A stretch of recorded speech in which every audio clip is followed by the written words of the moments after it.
Oui, très belle ouverture hier soir du 79e Festival de Cannes qui se tiendra jusqu'au 23 mai. Eye Haïdara, en maîtresse de cérémonie parfaite, a exalté le cinéma, accompagnée au violon par Miri Benari.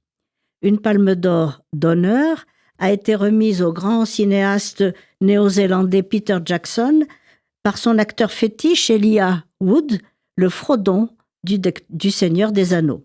Mais il est aussi, Peter Jackson, l'auteur du biopic des Beatles, à qui les chanteuses Theodora et Oclou ont rendu un magnifique hommage. Dans la semaine, une autre palme d'or d'honneur sera décernée à quelqu'un qu'on adore, Barbra Streisand. Bon, hier soir sur la scène, que des stars. Demi Moore, Stellan Skarsgård, Chloé Zhao, Isaac de Bancolé étaient les figures les plus marquantes du jury présenté par Park Chan-wook. 12 longs-métrages spectaculaires ont imposé ce réalisateur sud-coréen comme l'une des figures les plus fascinantes du cinéma contemporain. Je cite juste de lui un film que j'adore, c'est Thirst, l'adaptation de Thérèse Raquin de Zola en film de vampire. Sur 21 films en compétition, 4 longs-métrages français sont en lice. L'Inconnu de Arthur Harari, co-scénariste d'Anatomie d'une chute quand même, avec Nils Schneider et Léa Seydoux dans les rôles-titres. Garance de Jeanne Herry, 3 ans après le succès de son précédent film Je verrai toujours vos visages.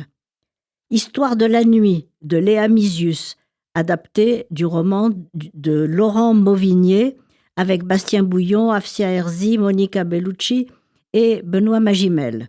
Et enfin, La vie d'une femme de Charline Bourgeois-Taquet, qui s'intéresse à une femme incarnée par Léa Drucker, confrontée à la maladie d'Alzheimer de sa mère.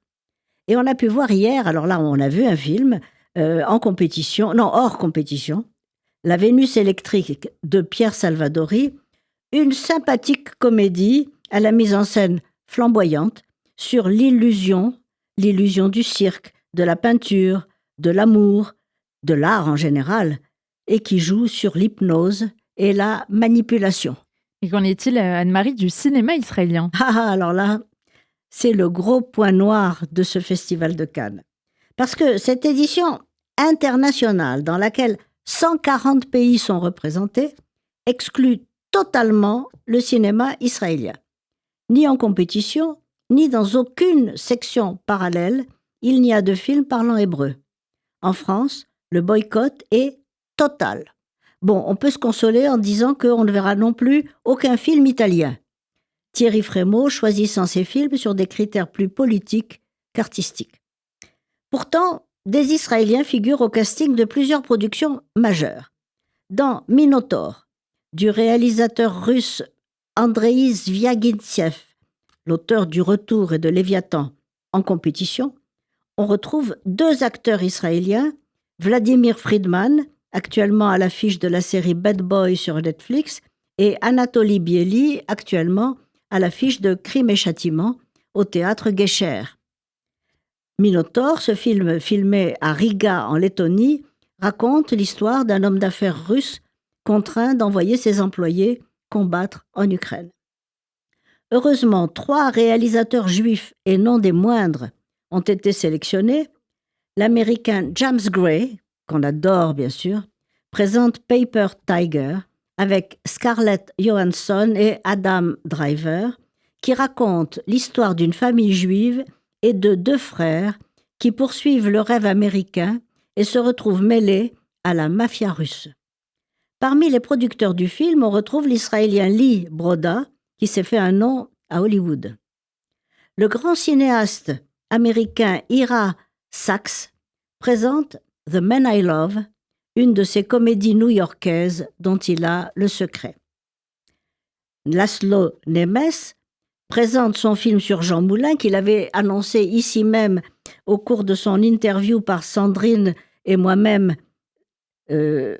Gilles Lelouch, qui joue dans La Vénus électrique, incarne dans son film Jean Moulin. Et ce film, Moulin donc, est un drame historique qui se concentre sur le face-à-face entre le célèbre résistant et Klaus Barbie. À l'instar de Jean Dujardin avec Les rayons et les ombres, c'est peut-être le rôle le plus important de sa carrière. Bon, alors bon vent, oh non, pas bon vent, bon soleil sur la Croisette pour ce 79e Festival de Cannes.